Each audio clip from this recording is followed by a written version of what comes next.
Ons woensdagse woord kom na aanleiding van 'n skrywe wat Paulus gerig het in die jaar 60 na Christus aan die gemeente Filippi. Paulus rig hierdie skrywe aan hulle in nie so lekker omstandighede nie. Paulus is in die tronk.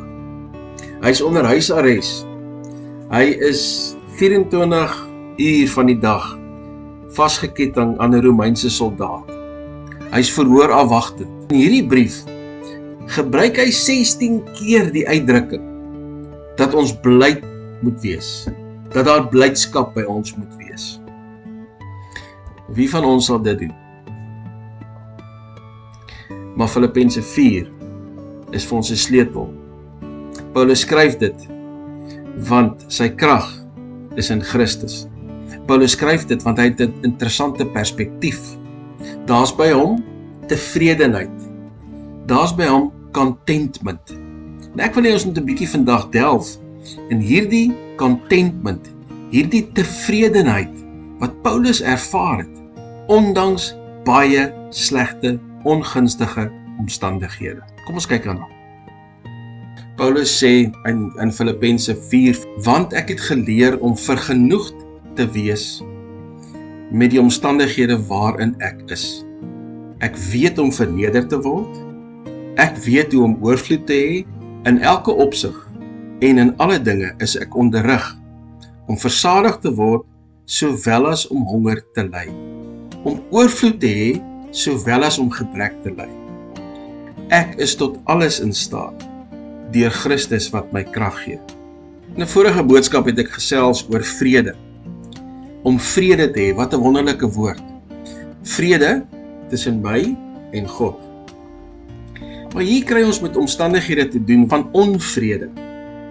Paulus skryf hier en hy verwys na baie moeilike tye in sy lewe. Paulus was in die tronk gewees. Paulus was in slegte omstandighede gewees.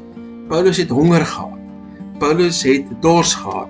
Hy het op 'n stadium baie gehad, op 'n stadium het hy niks gehad. So goeie omstandighede en slegte omstandighede. Maar Paulus sê hier in vers 11, ek het steeds geleer om vergenoegd te wees met my omstandighede. In Engels praat ons van I'm content, contentment. Nogal 'n mooi woord, nee, to be content. Wat beteken dit om content te wees, om vergenoegd te wees, om tevrede te wees? Tevrede. Interessant dat die woordjie vrede deel is van daai uitdrukking, nee. So ja, my wedergeboorte bring vrede tussen my en God. My sonde is vergewe. Deur my belydenis word my sondes voortdurend vergewe. Daar's vrede tussen my en God. Maar soos 'n vriend van my tereg opmerk, daar's baie onvrede om ons. Baie mense gaan deur verskriklike tye.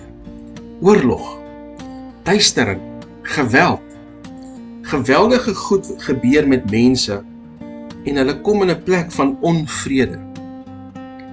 Maar tog leer ons hier by Paulus dat wanneer ek in 'n plek kom waar alles om my verkeerd gaan, kan ek steeds vergenoegd wees.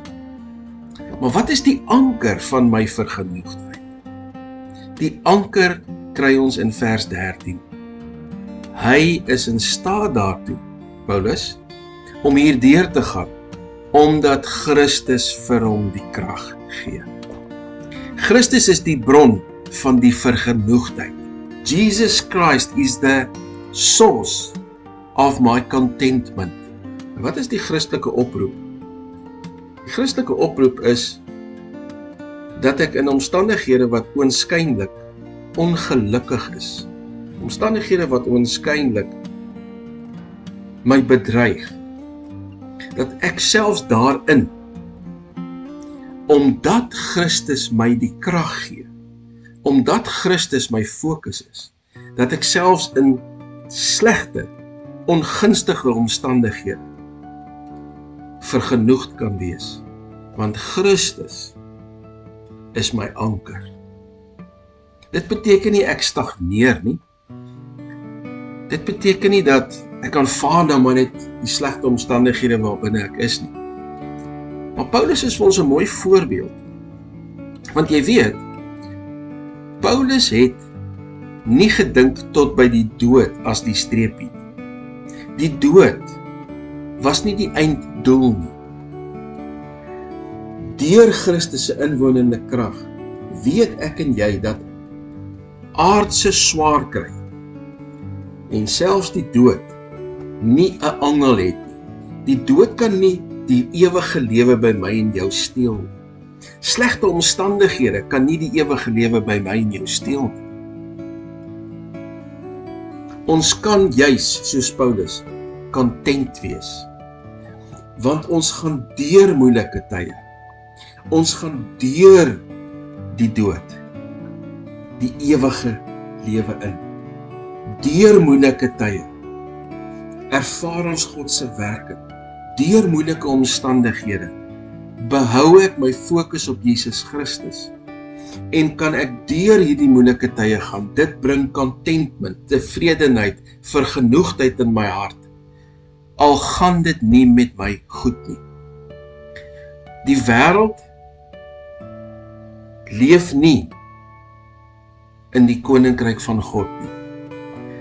Die koninkryk van God gaan verby moeilike tye.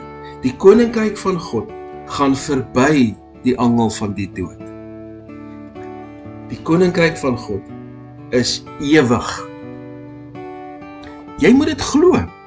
As jy dit nie glo nie, gaan jy vashak daarby en sê dat dit met my goed moet gaan omdat ek nou God dien. Nee. Dit kan met jou goed gaan al dien jy God.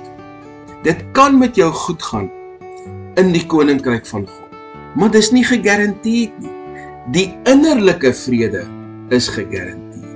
Want die innerlike vrede bring my by 'n plek van aanvaarding. Ek word nie meer beïnvloed deur my negatiewe fisiese omstandighede.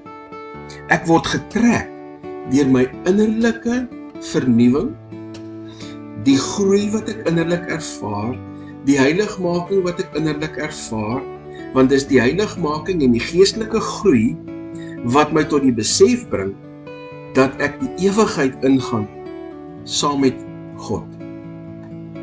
Dit bring contentment. Dit bring tevredenheid. Dit bring jou op daardie plek wat Paulus hiervan skryf, dat al sit ek in die tronk en al het ek honger gely, man, ek was op 'n boot, ek moet uitgespoel op die strand, 'n slang het my gepik. Op sy reis het dit alles met hom gebeur. En ondanks daardie omstandighede, het hy steeds gefokus gebly, want sy geloof in Christus was 'n werklikheid. Sy geloof in Christus het hom waarlik kom verander. Sy true north het waarlik geskuif. Dis ons uitdaging. Ons moet daai tipe vasberadenheid in die geloof hê. Ons moet daardie tipe perspektief hê in die geloof. Want jy weet, Paulus had the end in mind. Ontevredenheid. Not being content. Om heen en weer geswaai te word deur omstandighede, beteken ek haal my oog van Christus af. Moenie jou oog van Christus afhaal. Asseblief. Moenie jou oog van Christus afhaal. Moenie jou oog afhaal daarvan dat jy gered is nie. Moenie jou oog afhaal daarvan dat ek nuut gemaak is nie. Geen omstandigheid op hierdie aarde beïnvloed jou posisie in die ewigheid nie. Hou vas in jou geloof. Hou vas aan die einddoel. Dis die ewige lewe is ons einddoel. Nie my bankrekening, nie my status nie 'n goeie aftrede. Dis dinge wat kan gebeur in jou lewe. Dis nie die einddoel nie. As jy fokus op daai dinge, gaan jy konstant gekonfronteer word met ontevredenheid, onvergenoegdheid. Kry 'n hemelse perspektief. Moenie 'n aardse perspektief behou nie. Dis my uitdaging vir jou. Wat dink jy? Kom ons doen dit. Let's do it. Kom ons trek 'n naadjie op hierdie een. Let's do it.